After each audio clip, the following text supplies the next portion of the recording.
تو جس طرح کہا گیا کہ ماں باپ کی ایسی خدمت کر کہ تجھے کہنا نہ پڑے، وہ خود ہی تجھے دعا دیں، اسی طرح تو اتنی اچھی نماز پڑھ کہ تیری نماز کو دیکھ کر تیرے ہاتھ اٹھانے سے پہلے رب رحمت کا دروازہ کھول دے اور کہہ دے اس کو سب دے دو۔ اتنی اچھی نماز پڑھ، نماز اپنے سر سے مت اتار، بلکہ نماز کو اتنا خوبصورت بنا کہ جب تو نماز پڑھ رہا ہو تیرا رب دیکھ کر تجھے خوش ہو رہا ہو، واقعتاً نماز پڑھ رہا ہے، قیام اتنا اچھا ہو، رکوع اتنا اچھا ہو، سجدہ اتنا اچھا ہو، اور اتنا وہ حبیب کے سجدے سے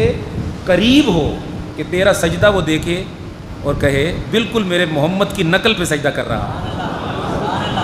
بالکل میرے محبوب کی نقل پر رکوع کر رہا ہے،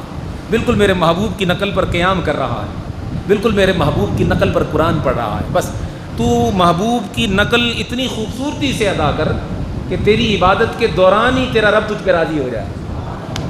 اور ہاتھ اٹھانے سے پہلے ہی وہ تقدیر کے دروازے تجھ پہ کشادہ کر دے، اور تیری ساری مرادوں کو تیرے مانگے بغیر ہی وہ سن لے اور پورا کر دے، ہاتھ اٹھانے سے پہلے تیری مراد بر آئے۔ ایسا تو کر سکتا ہے؟ ایسا تو کر سکتا ہے؟ صرف اپنی طبیعت سے جلد بازی اور یہ ہڑبڑاہٹ کی جو کیفیت ہے اس کو ختم کر دے۔ تو خدمت اتنی اچھی کر کہ تجھے دعا لینی نہ پڑے، وہ دعا کرے۔ عبادت اتنی اچھی کر کہ ہاتھ اٹھانے سے پہلے ہی وہ راضی ہو جائے۔ تو عبادت کرتے ہیں، ناقص دعائیں مانگتے ہیں 20-20 منٹ کی، اللہ کو یاد کرا رہے ہوتے ہیں استغفر اللہ العظیم، یعنی نماز تو پڑھی 10 منٹ کی اور دعا مانگی 20 منٹ کی، اور اللہ کو بار بار یاد کراتے ہیں، مولا ایک مرتبہ پھر تجھ سے مانگتے ہیں ہم، ایک مرتبہ پھر تجھے یاد کراتے ہیں کہ فلاں آدمی کی سن لے، فلاں صاحب کی سن لے، فلاں صاحب کی سن، گویا دعا میں اللہ کی توہینیں کر رہے ہوتے ہیں۔ میں یہ نہیں کہتا کہ استغفر اللہ معاذ اللہ، میری تو عادت نہیں میں تنقید کروں، میں اصلاح کی نیت سے کہتا ہوں اللہ کو کسی نام کی ضرورت نہیں، اللہ کو یاد کرانے کی ضرورت نہیں، اللہ کو لوٹا لوٹا کے اور اچھے اچھے لفظوں اور یہ بن بن کے مانگنے کی بھی اللہ کو، یہ آپ اللہ کو دھوکہ نہیں دے سکتے، اور دھوکہ دینے کا خیال رکھنا یہ اپنے آپ کو دھوکہ دینے کے مترادف ہے۔ اس لیے بزرگان دین نے کہا کہ لفظ بھی استعمال مت کرو، صرف ہاتھ اٹھاؤ اور دل کی گہرائی اور سچائی سے اس کے حضور پیش ہو جاؤ۔ تو بعض بزرگ جو دین کو کمال درجے پر جا کر سمجھیں، انہوں نے کہا جہری دعا کی بھی ضرورت نہیں، کہ جو ہم نماز کے بعد مانگتے ہیں دعا اونچی آواز سے،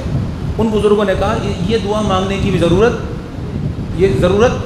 میں اس کو غلط نہیں کہہ رہا ہوں، ایک تو دین کا اپر لیول بیان کر دو تو مسئلہ بن جاتا ہے نا یار،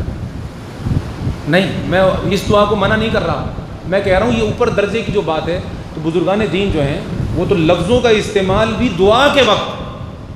کہتے ہیں، اس کو لفظ کیا سنائیں ہم، اس کو شعر کیا سنائیں، اس کو سر کیا سنائیں،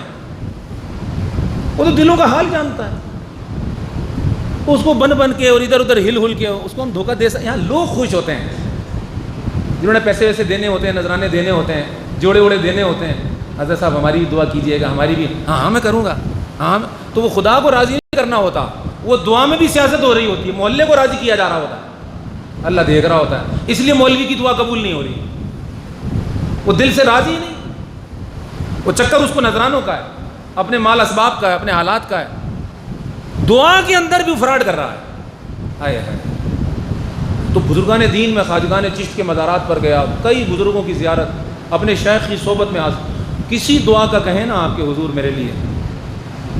ہاتھ اٹھا دی، درود پڑھا، دل میں جو کچھ کیا دل میں کیا ہمیں نہیں پتا،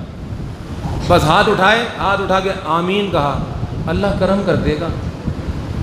تو میں عقیدت کی بات نہیں کرتا، میں نے جو تجربہ کیا ہے میں اس تجربے کی بات کرتا ہوں، جس کام کے لیے میں نے دعا کرائی وہ ہو گیا، لفظ مجھے پتہ ہی نہیں کون سے لفظ انہوں نے بولے ہوں گے، کیا کہا ہوگا، صرف سچے دل سے ہاتھ اٹھایا۔ مطلب میرا کہنے کا میرے بھائیوں یہ ہے کہ خدا کو لفظ نہیں چاہیے،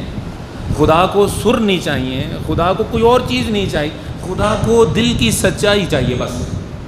اگر دل صاف اور سچا ہے تو اگر آپ کچھ بھی نہ کہو تب بھی وہ دعا